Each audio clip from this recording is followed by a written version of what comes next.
Samajwadi party ने कार्य मंत्रणा समिति की बैठक में भी और दलीय नेताओं की बैठक में भी इस बात के लिए आश्वस्त किया था कि वे जिन मुद्दों पे चर्चा करना चाहते हैं वे नियम के अंतर्गत अपनी नोटिस देंगे और संसदीय कार्य मंत्री ने कार्य मंत्रणा में और दलीय नेताओं की बैठक में मैंने स्वयं भी इस बात के लिए कहा था कि जो भी विषय अध्यक्ष पीठ के द्वारा स्वीकृत तो होंगे और चर्चा के लिए स्वीकार किए जाएंगे, उन पर सत्ता पक्ष की ओर से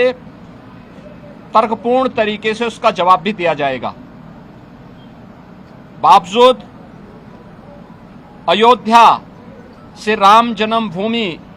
से संबंधित मामले में जानते हुए कि माननीय उच्चतम न्यायालय में यह मामला लंबित है, उस पूरे प्रकरण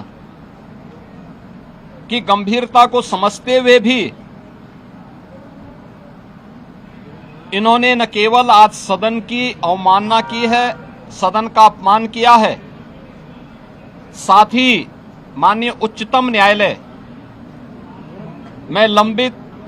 और माननीय उच्चतम न्यायालय की निगरानी में चल रही उस पूरी प्रक्रिया को भी अपमानित करने का शर्मनाक प्रयास समाजवादी पार्टी के द्वारा किया गया। माननीय अध्यक्ष विधानसभा ने बार बार कहा कि हम चर्चा को स्वीकार करते हैं, अपनी बात को आप नियमों के अंतर्गत सदन के फ्लोर में रखिए, सदन में रखिए, लेकिन सदन की कार्रवाई को विरोध करना, प्ले कार्ड लहराना, अध्यक्ष पीठ की अवमानना करते हुए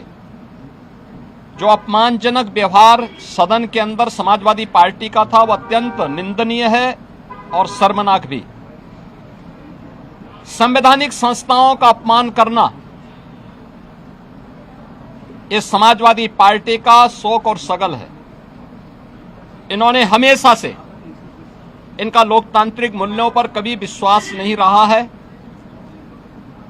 हम सब जानते हैं कि हल्ला बोल जिस पार्टी का मुख्य उद्देश्य रहा हो वो लोकतांत्रिक कैसे कही जा सकती है। हल्ला बोल पर ये विश्वास करते हैं, कभी मीडिया पर हमला करते हैं, कभी संवैधानिक संस्थाओं पर हमला करते हैं। ये न्यायालय की बात को नहीं मानते,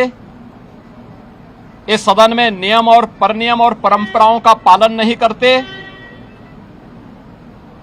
ये भारत की संवैधानिक संस्थाओं का अपमान करते हैं, कभी चुनाव आयोग का अपमान करते हैं,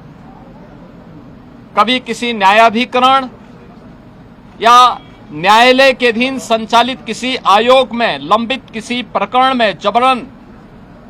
उस प्रकरण को चर्चा के लिए नहीं लेकिन आरोप प्रत्यारोप के माध्यम से तर्कहीन मुद्दों को उठा करके इनके द्वारा माहौल में केवल नकारात्मक और भ्रामक सूचनाओं का प्रचार प्रसार करने का प्रयास होता है। समाजवादी पार्टी का और विपक्ष का यह आचरण अलोकतांत्रिक भी है और संवैधानिक भी है। संविधान निर्माताओं का और बाबा साहब भीमराव अंबेडकर की भावनाओं का अपमान भी है।